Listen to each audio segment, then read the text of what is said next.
calls for help at 700 Grand Concourse. 7 of a residence, 10 Sheridan.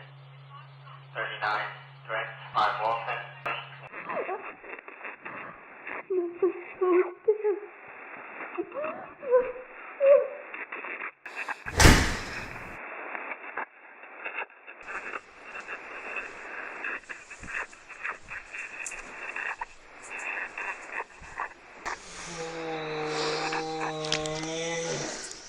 Get on the ground!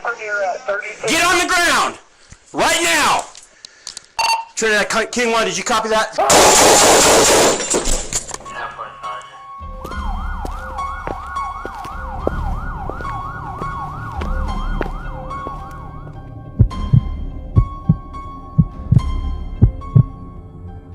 I've answered more calls than I can track. Fights, thefts, overdoses, missing persons. Some stick because they're tragic, others because they're odd. Then there are those you can't explain, no matter how many reports you file or how much you replay the evidence.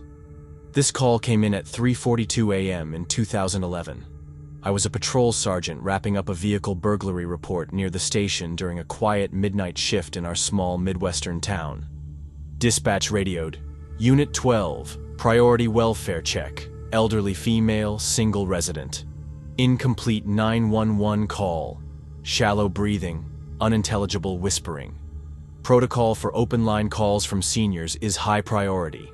I responded, Unit 12 en route, ETA 4 minutes.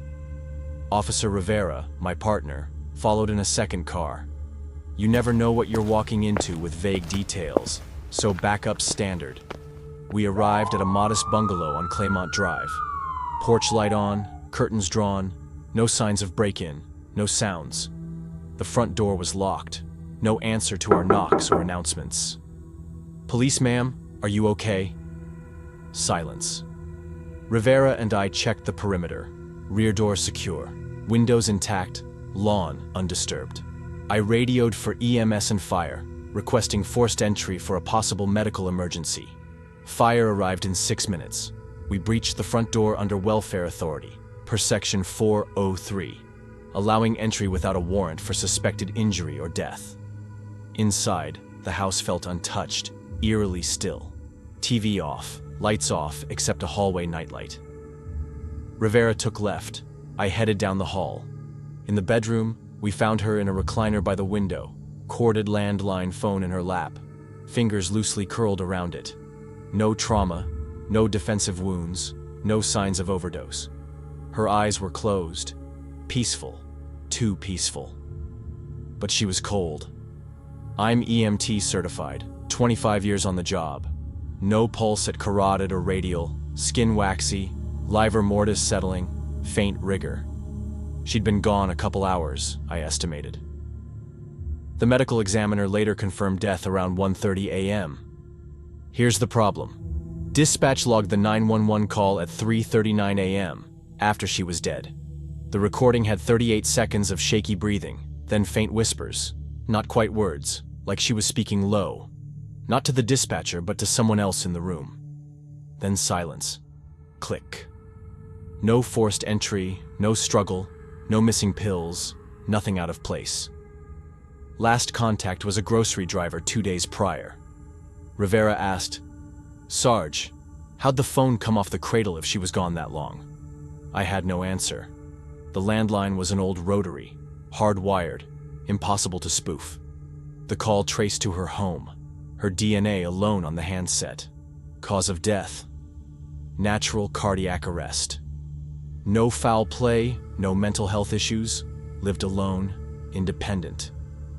We closed the case, but the call's timing didn't add up. I listened to the recording 3 times before filing my report. I keep a copy, not because I believe in ghosts. I trust facts, evidence, logic. But this doesn't fit. Did she try calling earlier? Or did something linger to finish what she started? I don't explain it. I just know what I heard.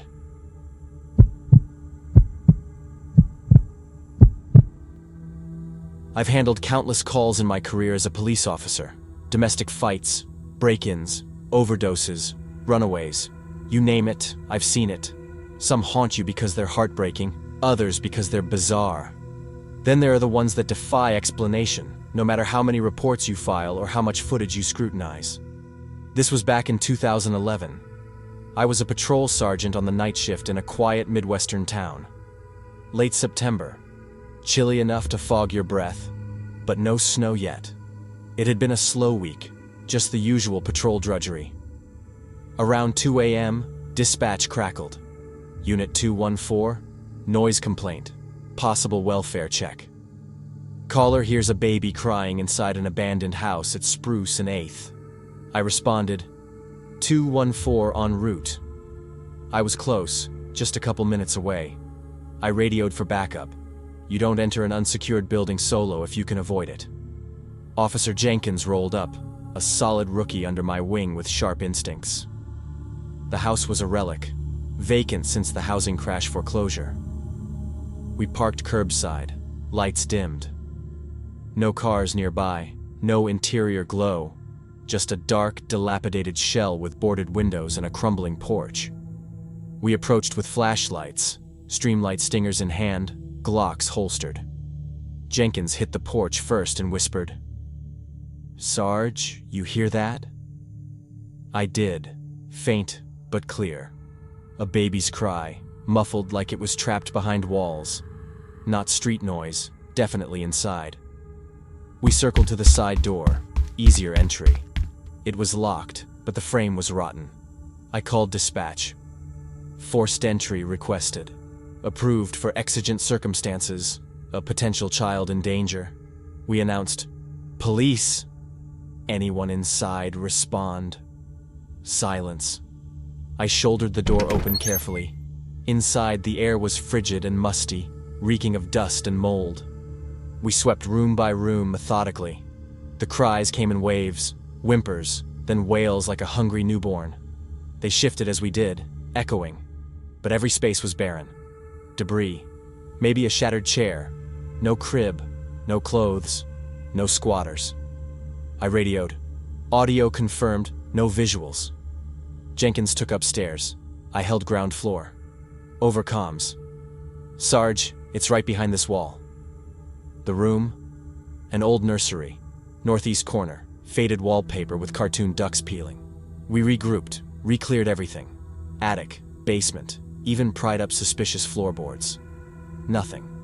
No footprints, no recent entry, no vents piping in external sounds. Yet my vest recorder, an Olympus, captured it. Faint, eerie cries. Back in the car, we replayed it, stunned. Filed as unfounded, no subject found. But days later, off duty, I returned in daylight with property records. Last owners, a single mom and infant son, killed in a fire years before I joined. Faulty heater, no arson.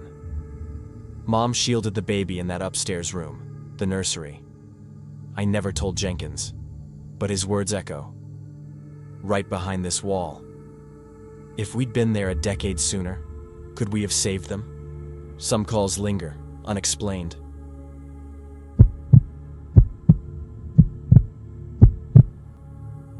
I'm Lieutenant Marcus, 18 years in law enforcement, patrolling a small Midwestern town. Most calls are predictable. Bar fights, thefts, overdoses.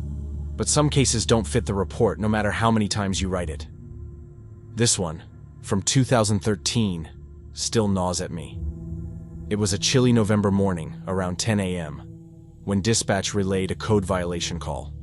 Tenants in a 1950s apartment complex reported a foul odor from Unit 2C's walls, like decay, and faint tapping sounds at night. I rolled out with Officer Nguyen, a rookie with sharp instincts. The building was a 3-story walk-up, concrete and drywall, with a history of evictions and petty crime. We met the property manager, a nervous man in his 50s, who said Unit 2C had been vacant for 8 months. Tenants in 2A and 2B complained for weeks about the smell and knocks. Soft, irregular, like someone testing a wall. We entered with his consent.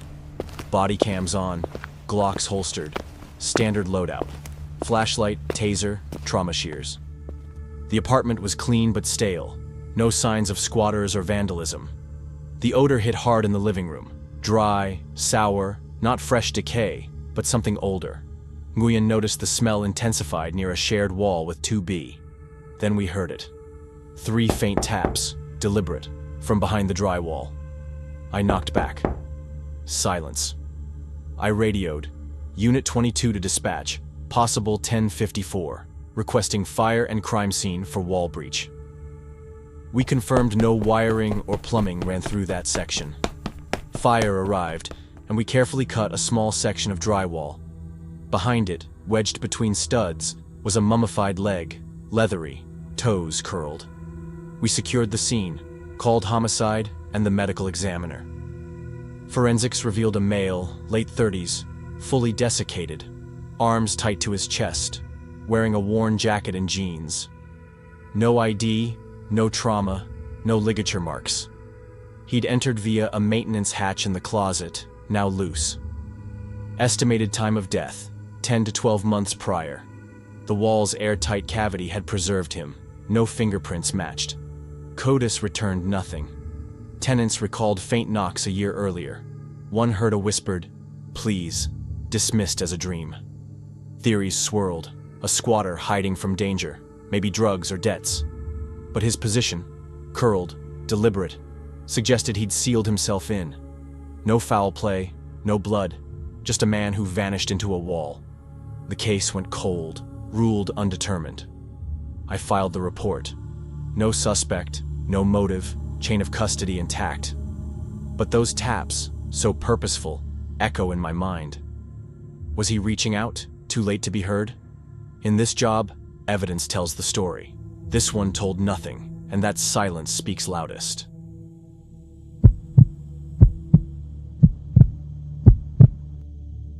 I'm Captain Javier Morales, with 22 years in law enforcement, night shifts, property checks, evidence rooms in a mid-size Midwestern department. Most nights are mundane, paperwork, patrols, watching monitors, but some incidents don't fit the logs, no matter how you document them. This one, from 2015, still makes me question what we captured. I was supervising a third watch team, midnight to 8 a.m., guarding the old municipal justice building. It's now storage for archives and overflow cells, chain of custody demanding we keep physical records on site. Cases back to the 1960s. Officer Reyes was in the surveillance room, 3rd floor, monitoring 24 hardwired CCTV feeds, hallways, elevators, docks. No wireless, fully closed system. We locked down at 1800 hours, confirmed exits, walk-through logged. Around 2:50 a.m., Reyes radioed. Command. Movement on camera 14, 2nd floor archive hall. No alarms, no access logs since lockdown. I pulled the feed on my tablet. IR black and white showed a silhouette, human-sized, pacing left to right near the evidence door. Slow, deliberate, like someone waiting. That wing's keycard only after hours, housing sealed narcotics and court files. Locked at 1805, no janitorial after 1730. Reyes said, "It's repeating, not a glitch. All cams clear." I responded, "Hold feed." Entering east stairwell with Officer Lopez. Stand by. We badged in, flashlights drawn, sidearms holstered per policy. Weapon out only for imminent threat. Body cams rolling, hallways dim under nighttime LEDs, no flickers, no sounds, no motion. At the archive corridor, door locked, security seal intact. Movement stopped as we approached. MasterCard entry, lights on, room clear, dust undisturbed, shelves secure, HVAC normal. I radioed Reyes, replay camera 14 from 0250. He confirmed, shadow paced, halted at our stairwell entry, faded right. Footage review later, solid figure, casting shadow from fixed lights. No blur, no loop. System audit, no malfunctions, timestamps match dispatch. Hallway verified empty, alarmed, no breach. Yet the camera, flawless before and since, caught something pacing purposefully outside that door. We logged it as unidentified surveillance anomaly, no entry, filed with maintenance and security. No crime, no follow-up. Reyes requested patrol rotation after. Said he saw shapes and reflections, never on screen. I didn't press. We cope differently. Officially nothing. Unofficially, that shadow moved like it knew we watched, perhaps tied to old cases in those archives. In this job, evidence is king. But when footage shows the impossible, you file it and move on. Still, I wonder, what lingered there, restless in the dark?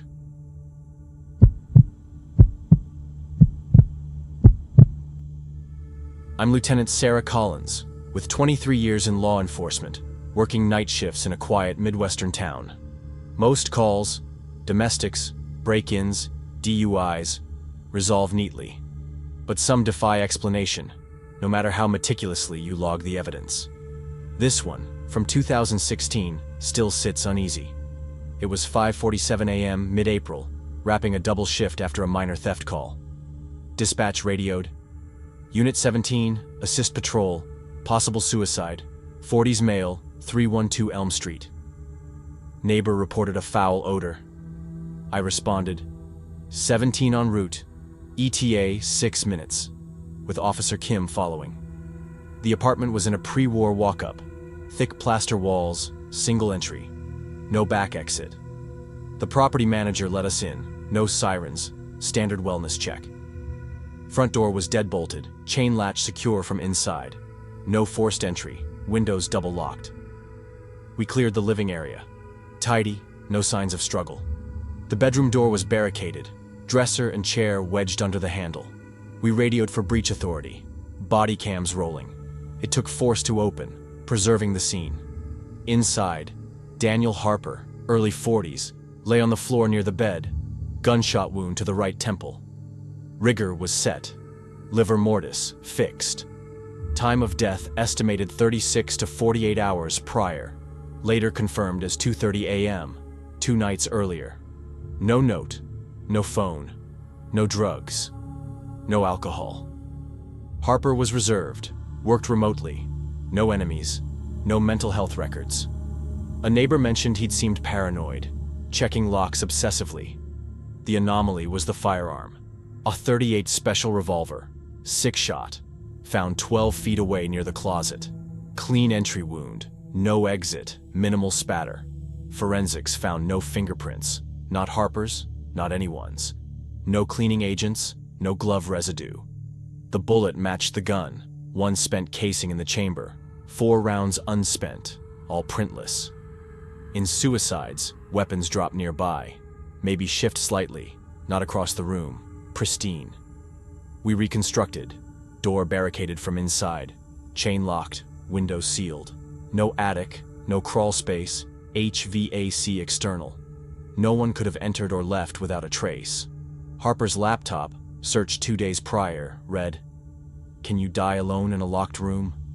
No defensive wounds, no ligatures, no bruising, just 1 shot." A neighbor heard a thump at 2:45 a.m. that night, thought it was furniture.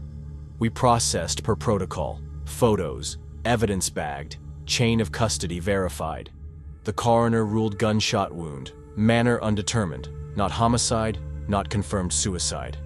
No lead surfaced, the case closed as unresolved. I wrote the report, deadbolt secure, furniture blocking, weapon distant, no prints, no foul play. Yet, how does a gunfire land feet away and bear no trace? In this job, scenes tell stories. This one didn't. I don't chase ghosts, but that room, sealed, silent, holds a question I can't answer. Who pulled the trigger, and how did they vanish?